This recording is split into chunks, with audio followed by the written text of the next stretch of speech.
Lesson 4.3, page number 277, the multiplication property of equality. If you remember from the last section, when we had an x and we had a plus 3 here, in order for us to isolate the x, we did the opposite of what it said up here. It says to add a 3, we're going to subtract a 3 from both sides. And that's how we got rid of that number that was with the x, and that left us with x equals 6. So 6 was the solution set that when we add 3 to it, we get our 9. There's a similar way to do this with multiplication. So instead of adding a 3, let's multiply a 3. Okay? So again, we have the x not by itself. It's got a 3 attached to it. But this time, instead of adding that 3 to it, it's multiplied. But we still have to get rid of it. We have to get the x by itself. So somehow we got to get rid of that 3. Now if you remember, when we added, in order to get rid of the 3, we subtracted it from both sides. We did its opposite. If we were to have subtracted the 3, this is totally different than this, so ignore this for right now. When we had this, in order to get rid of that minus 3, we added 3 to both sides, so x was 7. Alright, so just remember opposites. When it was added, we subtracted to get rid of it. When it was subtracted, we added to get rid of it. So what do you think we're going to do in order to get rid of a 3 times x? Instead of adding or subtracting, what's the opposite of multiplication? It's division. So what I have students do is put a line under the 3 and put that same number under there, because 3 divided by 3 is 1. Well, we have 1x then. So that got rid of the 3 for us. But because I divided this side by 3, I also have to divide that side by 3. So that turns into a 1, and my x becomes a 4. 12 divided by 3 is 4. So what I'm saying here then is if I plug that 4 in for x, I should get 12. 3 times 4 is 12. That's a true statement. That's all there is to it when you're going doing multiplication property of equality. That's all it is whatever you're going to do to one side, you do to the other side. So for example, let's say we have something like negative 3x plus 7. I'm doing this a little backwards from the way the book is teaching it. I find this to be an easier way for me to teach it. So I'm doing example 6 on page 279 if you're curious where I'm getting these numbers. Okay, notice here I have more than just one thing to do to get rid of everything so that my x is by itself. I've got a 7 added to it, and I've got a negative 3 multiplied by it. So I got to get rid of 2 different things. I got to get rid of the 7 and the negative 3. So the way I do this is just the same order that I taught it to you. Numbers added or subtracted to that x I'm going to get rid of first, and then I'll get rid of the other numbers that are multiplied by it. So in this case, my 7 is added to it. So I don't do anything with the negative 3. Just leave that alone. And I've got my plus 7, but let's subtract 7 from that side. And let's do the same thing here. So that gets rid of that. So now I've got just a negative 3x, and that equals negative 12. Now I can look and see what numbers are multiplied by my x. In this case, it's a negative 3, so I divide that by negative 3, but I also divide that side by negative 3. Negative 3 over negative 3 is 1, so I can cross that out. And I have x equals negative 12 divided by negative 3. Remember, 2 negatives divided give me a positive. So my solution set is x equals 4. So if I put a 4 in here for x, I should get negative 5. Let's try it. Negative 3 times 4 is negative 12.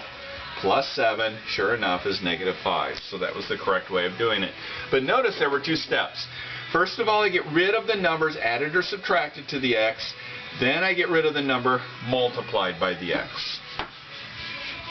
Okay, so let's go back to the beginning a little bit and look at some of the ones they did there with fractions. I didn't want to start you out with fractions. So now that you're a little familiar with what's going on here, let's throw a fraction in here. 1/2 x equals 3.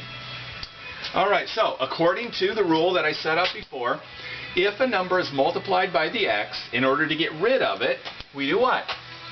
We divide. So even though it's a fraction, we're going to divide. Okay, so notice I put a line and then I put the fraction down there. And if you remember, when you divide fractions, you invert and multiply. You turn the bottom fraction upside down and multiply it. Well, this here we don't have to do that because we have a 1/2 over a 1/2.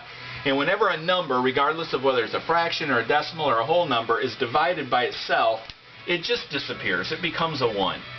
So this is the only one we have to concern ourselves with. So if we take the bottom number, invert it, and multiply, we have 3 times 2 over 1. We just took the 1/2, turned it upside down, and multiplied it. So x equals 6. So according to our original problem, if we put a 6 in for our x, well, let me put a 6 in for our x. Do we get a 3? 1/2 of 6, yes, is 3. So whenever you're given fractions multiplied by the x, just take it, divide both sides by that fraction, and invert multiply. So it's really not very complicated. It just looks kind of tricky when you get started. So let's try 1/3 x plus 2 equals 7. Now the same rule applies that I did before when I had a number multiplied by the x and then another number added or subtracted. This is the one we get rid of first. So we're going to subtract 2 from both sides, and we're left with 1/3 x equals 5. Now we start working on the number that's multiplied by the x. So we divide it by 1/3. Those disappear, and we get x equals 5 times 3 over 1. Remember, invert the bottom, multiply. So we get x equals 15. And if you want to check that, you plug it in here. 15 times 1/3 is 5, plus 2 is 7, so we did it correctly. Not too terribly hard. Let's see if we can find one. Can't really find any that are really tricky because there's really not a whole lot to that. But let's do example 4 on page 279. -4/5 x equals 8 over 15. Alright, same thing. 2 fractions though, might look a little confusing, but don't let it be.